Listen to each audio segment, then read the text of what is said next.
السلام علیکم جی، آج کی ویڈیو میں ہم بات کریں گے کرغزستان کی دارالحکومت بشکیک کی، جہاں پہ پاکستانی یا پھر غیر ملکی طلباء کے اوپر وہاں کے مقامی لوگوں کی جانب سے جو ان کے اوپر دھاوا بولا گیا، ان کے ساتھ جو ہے وہ بدتمیزی کی گئی، ان کو مارا پیٹا گیا، اس کے اوپر بات کریں گے۔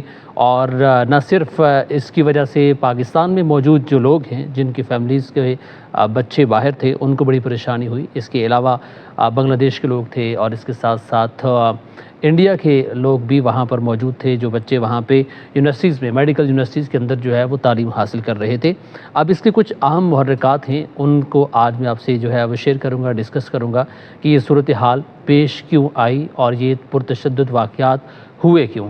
سب سے پہلے جس چیز کی ہم بات کریں گے وہ چیز ہے جناب، بشکیک میں پرتشدد واقعات کا آغاز جو ہے وہ کیسے ہوا۔ نمبر 1، نمبر 2، پاکستانی طلباء کس حالت میں ہیں اور ان کی تعداد کیا ہے۔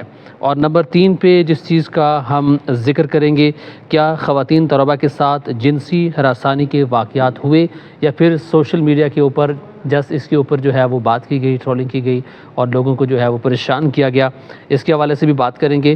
اور اس کے علاوہ جی، کرغزستان واقعے پر اس قدر بے چینی جو ہے وہ کیسے ہے، اور اس کے ساتھ ساتھ سوشل میڈیا کا غیر ذمہ دارانہ جو رویہ ہے اس کے اوپر بات کریں گے۔ اور کرغزستان کے واقعے پر پاکستانی ایمبیسی، دفتر خارجہ اور خاص کر جو پاکستانی سفیر تھے انہوں نے جو کردار ادا کیا اس پہ ہم بات کریں گے۔ اور اب جو ہے وہ بشکیک کی کیا صورتحال ہے، یہ وہ تمام ٹاپک ہوں گے جن کے اوپر آج ہم بات کریں گے، ہمارے ساتھ رہیے گا۔ تو دوستو، سب سے پہلے بات کریں گے بشکیک میں پرتشدد واقعات کا آغاز کیسے ہوا۔ کرغزستان میں مختلف ممالک سے ہر سال ہزاروں میڈیکل کے طلباء جاتے ہیں۔ بشکیک جہاں پر پرتشدد واقعات رونما ہوئے، وہاں پر مقیم ایک طالب علم نے ایک نجی ٹی وی چینل کے ساتھ گفتگو کرتے ہوئے بتایا کہ مقامی افراد جو نشے کی حالت میں تھے، انہوں نے مصر کی کچھ خواتین کو چھیڑا اور ان کے ہاسٹل تک گئے، جس کے بعد مصری طلباء اکٹھے ہوئے اور انہوں نے مقامی افراد جنہوں نے مصری خواتین طلباء کے ساتھ بدتمیزی کی تھی ان کی مار پٹائی کی۔ اس کے بعد وہاں کے مقامی افراد نے ایک سوشل میڈیا مہم چلائی اور غیر ملکی طلباء کے خلاف پرتشدد واقعات شروع ہوئے۔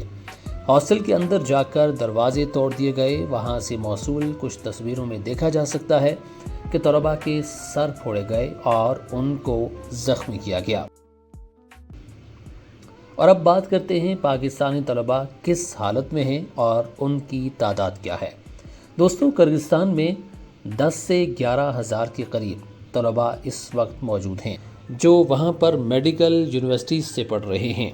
پاکستانی سفارت خانے کے مطابق پرتشدد واقعات میں صرف 4 طلباء زخمی ہوئے اور جن میں سے ایک کے جبڑے کو نقصان پہنچا جو ہسپتال میں زیر علاج ہے، اور باقی کو فرسٹ ایڈ دے کر فارغ کیا گیا۔ تاہم وہاں پر مقیم طلباء کے مطابق یہ نمبرز غلط ہیں۔ پاکستانی زخمیوں کی تعداد اس سے زیادہ ہے اور مائنر انجریز والی بات بھی غلط ہے۔ کرغزستان کیا خواتین طلباء کے ساتھ جنسی ہراسانی کے واقعات ہوئے یا پھر صرف سوشل میڈیا کی حد تک بات چیت ہے؟ بشکیک میں موجود کچھ طالب علموں نے دعویٰ کیا ہے کہ خواتین طلباء کے ساتھ جنسی ہراسانی کی جا رہی ہے جبکہ لڑکوں کو مارا جا رہا ہے۔ کچھ طلباء نے ٹی وی پروگرامز میں دعویٰ کیا کہ خواتین کے ساتھ جنسی زیادتی بھی کی گئی۔ اس تمام تر صورتحال پر جب پاکستانی سفیر حسن زیغم سے رابطہ کیا تو انہوں نے اس بات کی تردید کی اور بتایا کہ ایسے کوئی واقعات ابھی تک رپورٹ نہیں ہوئے، اور وہاں پر مقیم کچھ طلباء جنہوں نے نجی ٹی وی چینل سے بات کی انہوں نے بھی ریپ کے واقعات کی تصدیق نہیں کی۔ اور اب بات کرتے ہیں کرغزستان واقعے پر اس قدر بے چینی کیسے۔ تو دوستو، یہ سب سے اہم ٹاپک ہے۔ پاکستان کی جامعات میں بھی جب پرتشدد واقعات ہوتے تو افراتفری پھیل جاتی ہے اور طلباء میں خوف و ہراس پھیل جاتا ہے۔ اسلام آباد کی قائد اعظم یونیورسٹی کی اگر بات کی جائے تو گزشتہ دنوں جب طلباء کے درمیان لڑائی ہوئی تو دور دور شہروں کے طلباء کو اپنے ہاسٹل سے جانا پڑا اور افراتفری پھیل گئی۔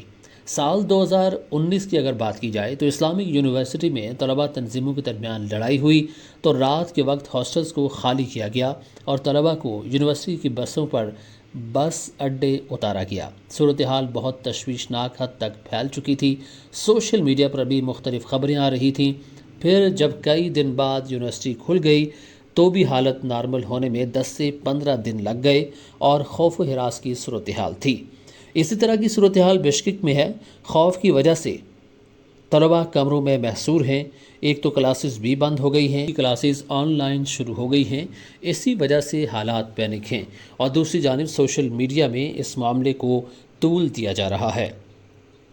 اور اب بات کرتے ہیں کرغزستان واقعے پر سوشل میڈیا کا غیر ذمہ دارانہ رویہ۔ دوستو، کرغزستان واقعے پر سوشل میڈیا پر فیک نیوز کا طوفان چل رہا تھا۔ کہیں طلباء کے واقعات میں اموات کی پوسٹیں سامنے آئیں، بعد میں ان خبروں میں کوئی حقائق نہیں تھے۔ اس طرح کی خبروں سے صرف یہاں پر موجود لوگ اور طلباء کی فیملیز کو پریشانی ہوئی۔ اور اب کرغزستان کے واقعے پر پاکستانی ایمبیسی، دفتر خارجہ اور سفیر کے کردار کے اوپر ایک نظر ڈالتے ہیں۔ تو دوستو، جس دن یہ واقعہ ہوا اس کی اگلی صبح پاکستانی سفارت خانہ اور سفیر متحرک ہوئے۔ انہوں نے ایمرجنسی نمبر بھی دیے جس پر طلباء رابطہ کر رہے تھے۔ ذرائع کے مطابق 10 ایسے طلباء تھے جن کا خاندان کے ساتھ رابطہ نہیں ہو رہا تھا، تو ان کا رابطہ کرایا گیا اور سینکڑوں کالز موصول کیے۔ رات کے پاکستانی سفیر حسن زیغم کو بھی ٹیلی فون پر دستیاب پایا۔ انہوں نے کرغزستان کے نائب وزیر خارجہ سے ملاقات کی۔ کرائسس مینجمنٹ یونٹ کو بھی ایکٹیو کر دیا گیا۔ اس کے علاوہ پاکستانی طلباء کی واپسی کی پروازیں بھی شروع ہو گئیں۔ بات کریں گے کہ اب بشکک کی کیا حالت ہے۔ بشکک میں موجود کچھ طلباء نے رابطہ کرنے پر بتایا کہ اب وہ محفوظ ہیں، تاہم کمروں میں محصور ہیں اور باہر جانے سے کتراتے ہیں۔ وہاں پر تعینات پاکستانی سفیر نے وزیر اعظم کو بتایا کہ کرغز حکومت کے مطابق حالت نارمل ہے اور کل رات کوئی پرتشدد واقعہ نہیں ہوا۔ دارالحکومت میں سیکیورٹی بھی بڑھا دی گئی ہے۔